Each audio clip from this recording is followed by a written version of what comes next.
As employees of a food retailer, you're called upon to handle food, which differs from other types of goods. Handling food requires special attention and precautions because it's essential to prevent food from becoming contaminated and unfit for consumption. This risk is very real. A portion of the food poisoning cases reported each year in Quebec is attributable to the contamination that occurs in retail sales establishments. These food poisoning cases are almost always the result of an inappropriate preparation or conservation method. Indeed, food represents an environment of choice for the development of bacteria and other microorganisms. While some microorganisms are useful for making products such as cheese and yogurt, others result in the deterioration of food, causing fruits and vegetables to spoil, for example. Finally, other microorganisms are pathogens. Namely, they can make people sick and lead to cases of food poisoning. It's not always possible to detect the presence of microorganisms with the naked eye because they're microscopic in size. Moreover, these microorganisms do not necessarily alter the appearance, taste, or odor of food. Most cases of food poisoning last only a few days, causing nausea, vomiting, abdominal cramps, and diarrhea. But occasionally they can have serious permanent after effects and even result in death. No one wants to eat food that will make them sick. You have a responsibility in this respect in your capacity as a food sector worker. From the time that you receive food up to the moment that you serve it, you must ensure its innocuity. For example, see to it that the food poses no risk to the health of consumers. To perform this role, simply follow the hygiene and safety rules that we are about to examine.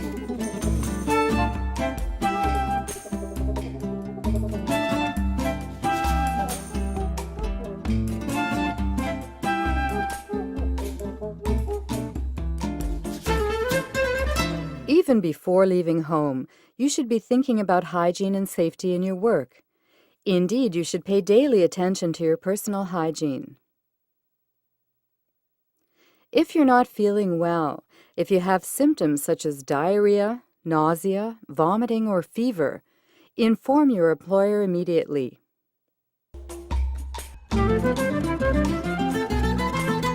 Consumers go to the grocery store every day. Making sure that the food that will be sold and eventually consumed is healthy is a prime concern. Upon arriving on the work premises, you should be wearing clean clothes intended exclusively for your work. If you work in a food preparation area, you should not wear any apparent jewelry, brooch, watch, or piercing jewelry. Nails should be kept short and clean. Moreover, you should not wear nail polish or false nails. Put on a hairnet or a clean cap that covers all of your hair, as well as a beard cover if necessary. Whether you handle food, packaging material, or the equipment that comes into contact with food, you must wash your hands and forearms with hot water and liquid soap from a soap dispenser. The importance of this hygiene measure cannot be overemphasized. For this operation to be effective, you must wash your hands for at least 20 seconds. Remember to carefully clean all parts of your hands, in particular between the joints, under the nails, and between the fingers. Bacteria love to hide in these places. You must wash your hands before starting to work, after smoking, after going to the washroom, after handling raw foods, and each time there is a risk of food contamination. Let's recall the main steps involved in washing one's hands effectively. Take paper from the dispenser. Wet your hands. Soap your hands. Rub your hands. Clean your nails. Rinse and dry with a paper towel. If necessary, turn off the faucet using the paper towel before discarding it. Cover any cut or open sore with a waterproof bandage. Drinking beverages and consuming food are prohibited on premises intended for the preparation of products or the washing and cleaning of materials and equipment. Let's now turn to the practices that should be adopted according to the work areas and the tasks to be performed. When you arrive in the preparation area, you must wash your hands carefully and dry them off with a disposable paper towel. Wear a clean bandage on any cut or open sore on your hands and protect this bandage with a clean and waterproof glove. Replace the bandage and glove after each operation and each time that they may be contaminated. You must wash your hands each time that you put on a glove and each time you replace it. If you do not have any cuts or open sores on your hand, you are not required to wear gloves when handling food. Washing your hands well is preferable to wearing gloves, as they give a false sense of cleanliness.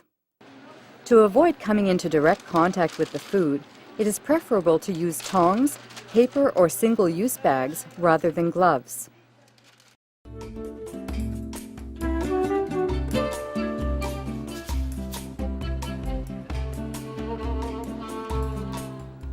Inside refrigeration, freezer, and heating units, first check the food temperatures using a reliable thermometer. Then record the temperatures in a logbook and inform the person in charge in the event of nonconformity. An infrared thermometer allows you to check the temperature at the surface of the food, whereas a metal expansion thermometer inserted in the food allows you to check the internal temperature.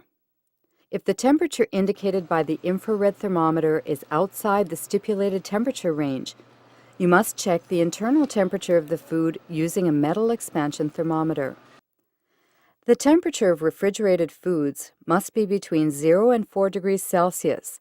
That of frozen foods must be -18 Celsius or lower, and that of foods kept in the food warmer at 60 degrees Celsius or higher. In the event of nonconformity, notify the person in charge. Adhering to these temperature standards is very important. Indeed, potentially dangerous foods must not be stored between 4 degrees Celsius and 60 degrees Celsius, namely the danger zone in which microorganisms multiply rapidly. Make sure that food is always maintained at an adequate temperature from the time it is received until the moment it is sold, in order to maintain the cold chain and to preserve food quality and safety. Immediately upon receiving products, check their temperature and then quickly transfer the products to the cooler or refrigerator. Do the same when you prepare food.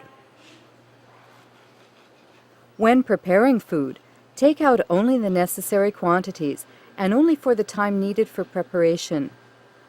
If you go on your break while preparing food, make sure that the food is stored at the appropriate temperature. In addition, food must be cooled to the appropriate temperature before being sold.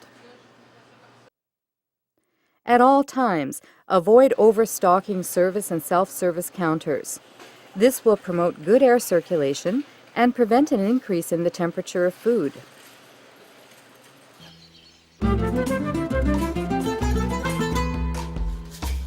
Never thaw potentially dangerous foods at room temperature, because the outer surfaces of the food are then exposed for too long a period to temperatures that promote the multiplication of bacteria. To thaw these types of food, use one of the following methods instead. Place the food in the refrigerator or in the oven by combining thawing and cooking, or put the food in a container placed under cold running water while making sure that the food is completely submerged.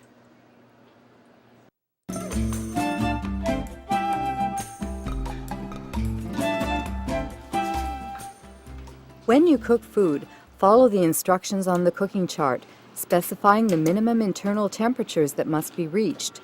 Respect the recommended temperatures and check them using a previously cleaned and sanitized metal expansion thermometer.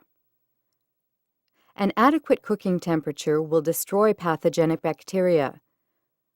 Record in the logbook the internal temperature of food after each cooking operation.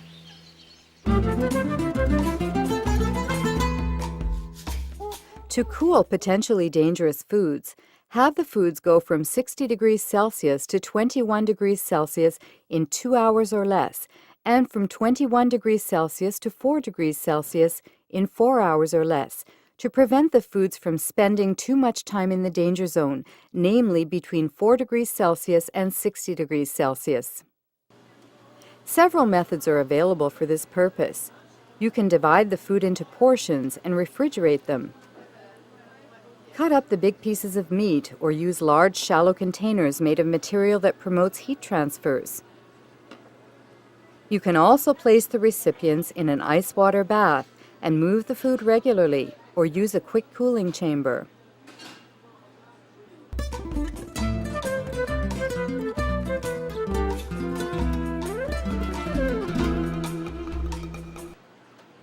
Potentially dangerous foods that have already been cooked, then refrigerated, must be reheated quickly. In less than 2 hours, these foods must reach a temperature of 74 degrees Celsius and be kept at this temperature for 15 seconds. Afterwards, these foods must be kept hot at a minimum of 60 degrees Celsius. Rotate foods when reheating in a microwave oven to ensure a uniform distribution of heat in the foods. To reheat foods safely in a microwave oven, a temperature of 74 degrees Celsius must be reached in all parts of the foods. Record the internal temperature of the foods in a logbook after each reheating operation.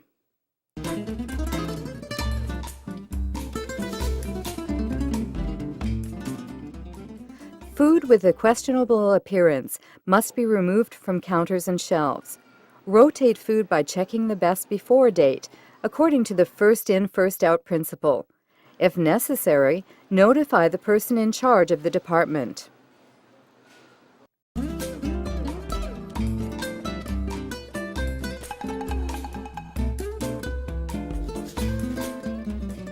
You must prevent every form of contamination, in particular cross-contamination, namely the transfer of pathogenic microorganisms from one food, generally raw, to another food which is cooked and ready to eat.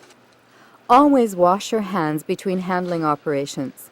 Never dry your hands on your work clothes to avoid contaminating your hands and the food that you will handle. When you store food, you must protect it from every risk of contamination by wrapping or adequately covering the food. You must always place raw meat and fish on separate shelves or place them below ready-to-eat foods. Vermin are a major vector of food contamination. If you ascertain the presence of insects or rodents, notify your supervisor. To prevent persons who are allergic from consuming allergenic substances without knowing it, all such substances must be mentioned on the label. Pay special attention to the following allergens: peanuts, nuts, sesame seeds, dairy products, eggs, fish, crustaceans, and molluscan shellfish, soybeans, wheat, and sulfites.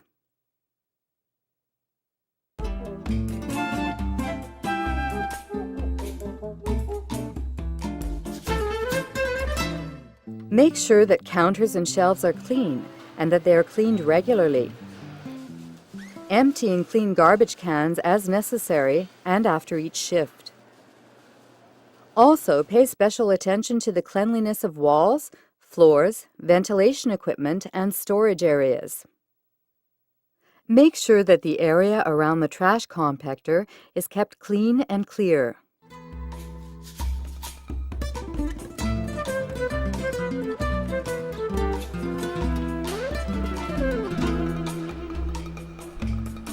Cleaning and sanitizing are two separate steps that go hand in hand.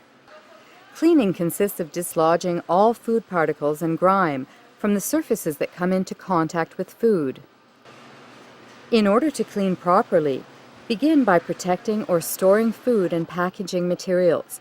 Then disconnect the equipment and disassemble it if necessary.